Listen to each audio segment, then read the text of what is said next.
Welcome to Banyets. Banyets used to be a little island. It's now joined to the coast with a little rocky peninsula, or concrete and rock peninsula. Banyets is so named because of these rectangular pools you can see cut out into the rock behind me. These are called Bassa De La Reina, which means the bathing pools of the Queen, and according to legend that's what they were. They were the bathing pools of a Moorish queen. The truth is somewhat less romantic perhaps, but nevertheless still interesting. They're actually the remains of a Roman fish farm. Some of them have been well broken up by waves and erosion, but some of them are still pretty distinct shapes, and they make for some interesting foreground. I've come here this morning, it's just a few minutes before sunrise, to try and get a shot here. We might be lucky and get something decent. The clouds seem to be clearing just a little bit over by the horizon, so we'll keep our fingers crossed. So I've got a portrait orientation 16 to 35 lens at 16mm, and I've got a 2-stop hard-edged graduated filter in just to hold back the brightness in the sky and leave more detail in the foreground. The composition is basically really simple. One of the rectangular rock pools, the rocks beyond, a bit of sea, and then the sky beyond that.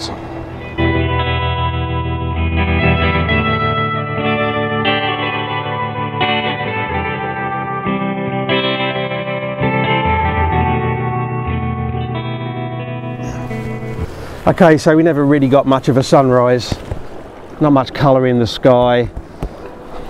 There's a little bit up there, a little bit of sort of pinky hues, but nothing particularly great. I've taken a couple of shots. I've taken a few at different times. I think what I'm going to do now is take this video back into the office and look at processing one of these images in Lightroom just to see how it comes out, and I'll show you whether it was successful or not.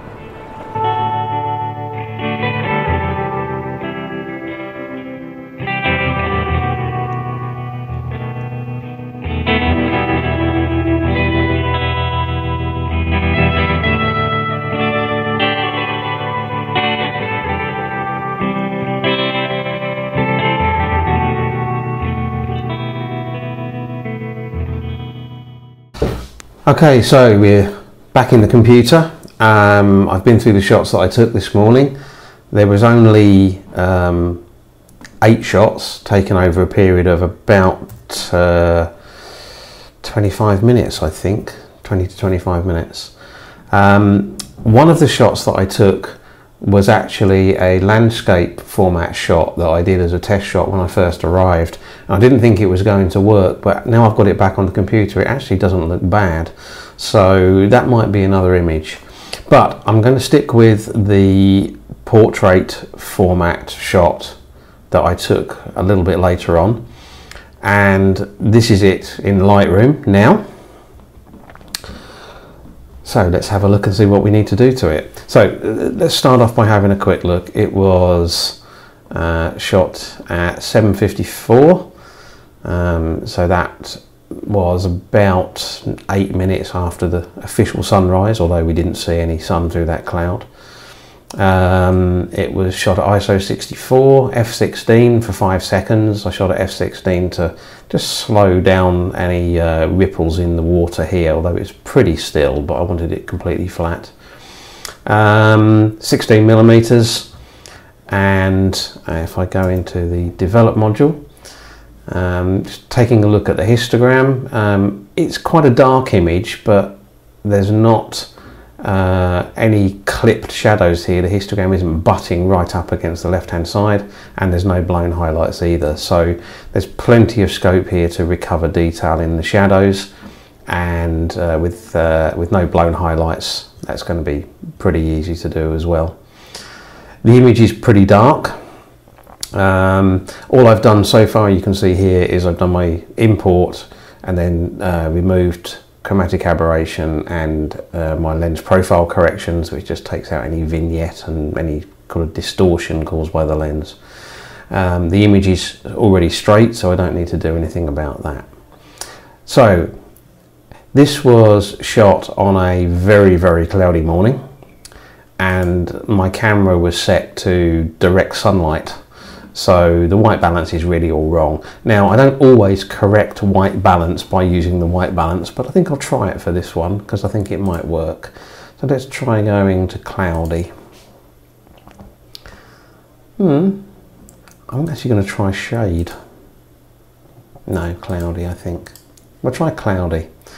I can always come back and change it later. I think what I'm going to do is just pull the highlights back a little bit to give myself a bit more room over on the right hand side of the histogram. So pull the highlights back. And then I'm going to lift the shadows up because they really are quite close to this side. So let's bring the shadows up, probably about there. And then I think I'm going to brighten the entire image by lifting the exposure by 0.7 of a stop, something like that. Okay.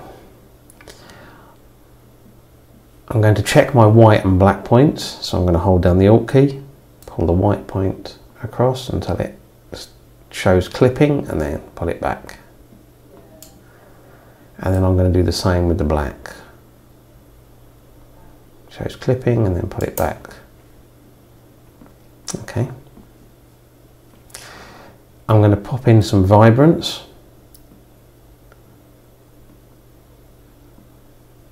Quite a bit actually. And a bit of saturation, but not too much, because I don't want this sky to get ridiculously blue. Okay. I think the shadows can come up a bit more, to be honest. In fact, I think they can come up almost all the way. The only thing I would prefer is this foreground to be a little bit darker, but I'll sort that out in a minute. Okay, now the top of the sky is a bit too bright. So I'm going to take a graduated filter, make sure it's zeroed. And I think I'm actually going to do the entire sky to start with, so I'm going to hold the Shift key down and put in a graduated filter. So by holding the Shift key, I'm making sure it always stays level. I'll bring it down, I'll bring it all the way down like that. And I'm going to bring the exposure back in the sky, not too much. And I'm going to add a bit of clarity because that will make the textures come out a bit more. And that's done a nice job on the lower part of the sky, but the top still looks too bright. So I'm going to put in another graduated filter just on the top of the sky. Something like that. And we'll bring the exposure down.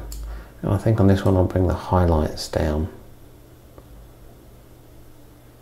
I'll lift the exposure back up a fraction.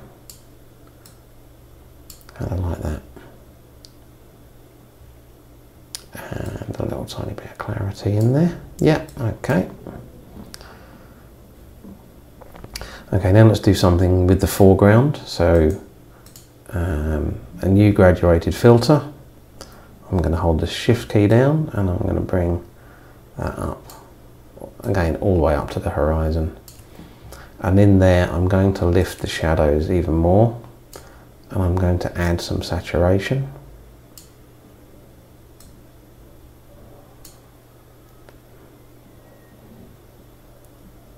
Maybe a touch of exposure, just to brighten it all up.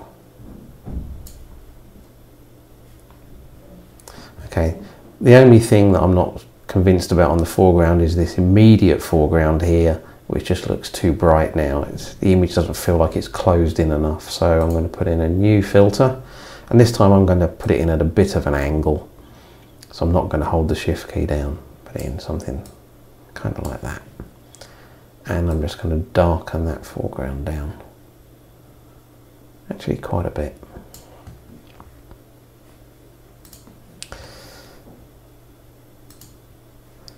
I'm going to try a little bit of split toning just to see what it does in some of the highlights. So if I go into the split toning here, I'm going to keep it just as completely red at the moment. So if I hold down the Alt key and hit that, you can see it's that colour that I'm going to add to the highlights. but I'm going to dial in just a little bit of saturation. And it's really not affecting much of the image at all, probably just about there.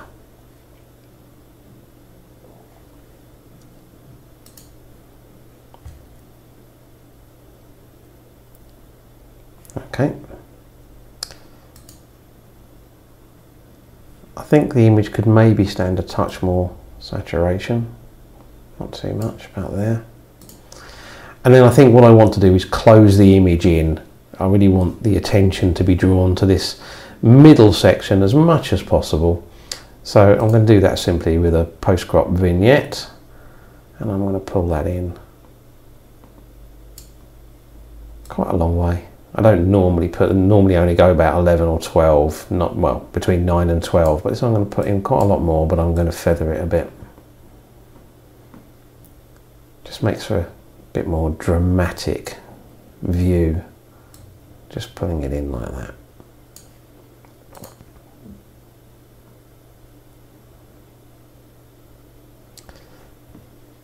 I'm going to sharpen it, so I'll use the default sharpen scenic, which gives this setting, but then I'm going to mask it, hold down the Alt key, drag the masking slider across. Everything that's white is getting sharpened, everything that's black isn't. So we can do a fair bit there, kind of like that, I think.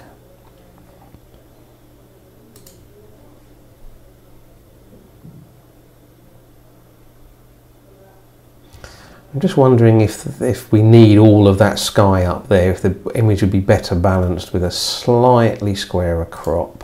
So let's try, I'm going to try a 5:7 crop. Or maybe an 8:10. Let's try an 8:10.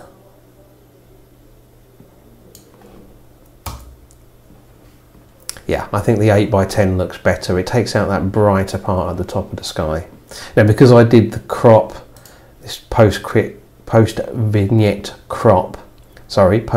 vignette, it's actually reapplied the vignette to match the new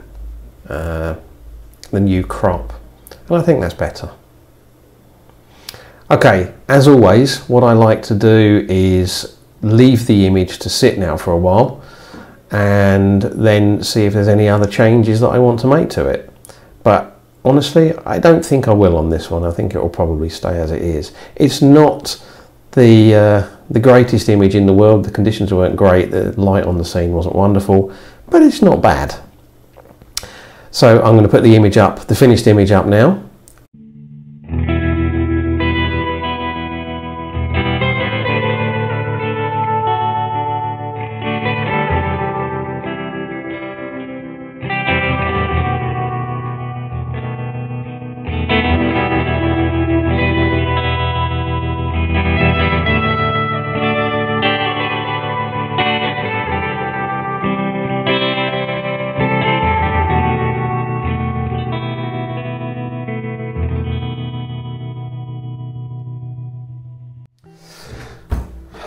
So that's it. I hope you've enjoyed the video.